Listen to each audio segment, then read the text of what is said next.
So why do we work with Feefo? Well, our name has always been a bit of a sticking point for large businesses and even small independents because, well, although customers want to save money, do they want to use someone with the name discount in the name?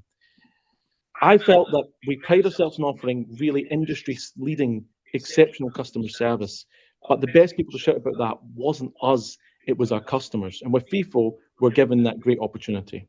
Also, personally, I wouldn't buy anything online without checking company reviews, especially from a brand I did not recognize.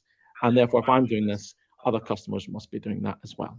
So I'm going to do an intro to NPS. Like many of you, for years, we've measured on our one success rating, which is the star rating. If you got a 5-star, you celebrate, and if you got 1 star, you panic. But about a year ago, we realized that the star rating, whilst important, it wasn't telling us the whole story.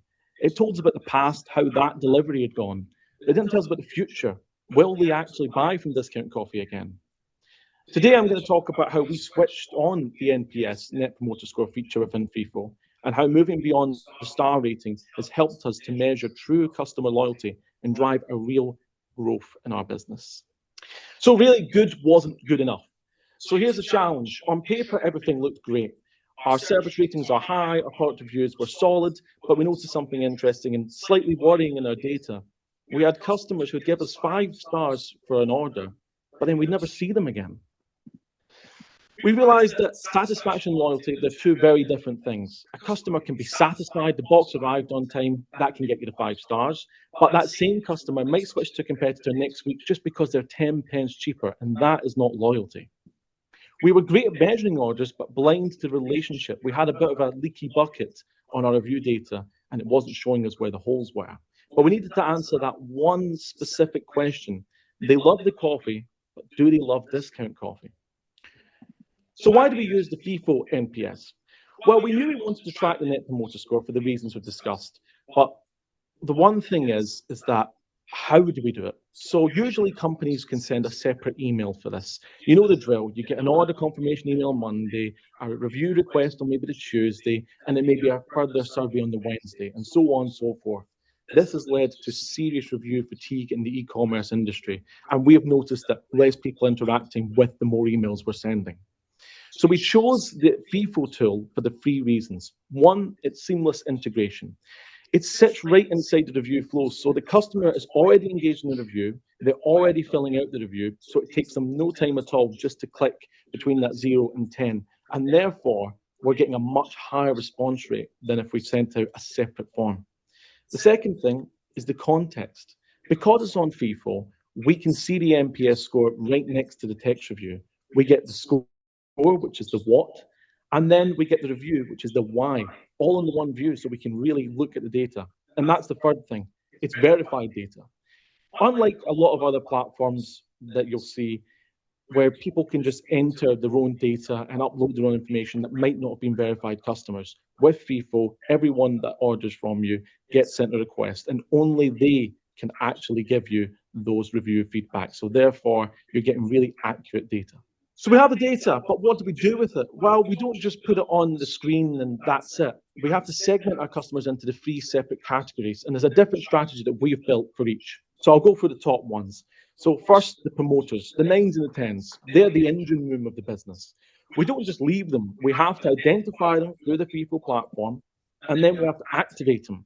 These people, can be invited to our loyalty tiers, and we also ask them for user-generated content, things like Instagram posts, pictures of them making coffee, things like this, because these people are ready to chat about your business. You just have to hand them the microphone to do so. The interesting ones are the passives, the 7s and 8s. Connor already mentioned that they were interesting, and these are the ones that keep me up at night, to be fully honest. These people are fine, they're okay, but okay is not going to build our business, and it's certainly not going to take us to where we want to be. So we focus heavily on reading through the reviews, because somewhere in there could be something that leads to why they're not giving you the 9s and the 10s. And I'll come on to that a little bit later. Finally, it's the detractors, the 0 to the 60s. These are almost like a fire alarm in our business. If a score comes in a 6 or below, our support team flag it immediately. We want to treat this like an emergency situation where if we can try and solve it as quickly as possible, it can stop that customer from going onto another review platform or onto social media and sharing a bad experience. We want the customer to come back and enjoy time and time and again what we do. So therefore, with this, we're trying to turn it from a PR disaster into a customer service win.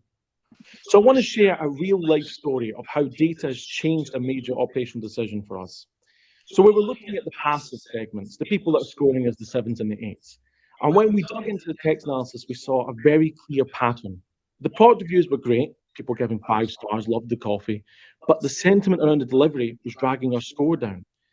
At the time, we were using Every as our main courier partner for our standard parcels. It's very cost effective, allows us to keep our price low for our customers. But the feedback was telling us that there was inconsistency with the delivery that they were receiving. Customers saying things like they love the coffee, but it arrived 2 days late, or the driver left in the rain, which is no good for anyone. If we'd only looked at the star rating, we might have ignored this because the average was still good, 4s and 5s. But the NPS told us these customers were not going to recommend us to their friends and colleagues. So how do we change that? Well, I took this data to the rest of the senior management team and I showed them on Feefo exactly what the customers were doing. And this obviously helped me to justify the higher cost of switching our standard delivery to another platform user, DPD. It was investment, yes, but the result was immediate. We saw that those passive scores had migrated to promoters. Customers noticed the reliability improvement, and we proved that we had a value in our experience, and it built trust. But most importantly, and I think this is crucial for all businesses, we listened to what the customers had actually told us. So what is the ROI of listening? Well, so aside from better deliveries, what did this have on the business impact? Well, since implementing the strategy, we have shifted our focus from just acquisition to also retention. Retention has a higher repeat purchase rate from the promoters because these are people that already love your brand and want to buy more from you. So we've noticed a 15% uplift on pages that have Feefo Trust widgets. We display our star ratings all across our website via the Feefo widgets. And now, thanks to information from the NPS, our scores and our wording has gone up because people are leaving more valuable reviews because they've seen an improvement thanks to delivery. And therefore, that 15% uplift in conversions has been a real good social proof for us. And of course, it's a team goal. Every internal department knows our NPS. We're one team, one goal. This is the biggest win. Every department from the warehouse to the web team knows our NPS, and it aligns the whole company around the customer. Because ultimately, your NPS can turn your customer base into your sales force. So to wrap up, if you're sitting here today just collecting stars, I'd encourage you to look a bit deeper. These are the 3 takeaways to go away from today. Number 1, don't separate it. If you're using other platforms to do your NPS research, maybe look at seeing how you can combine it. By combining it, it's reducing the friction for your customers, reducing that one-step click. Number 2, dig into the why. The score tells you what's happening, but the text tells you how to fix it. And that's the crucial part.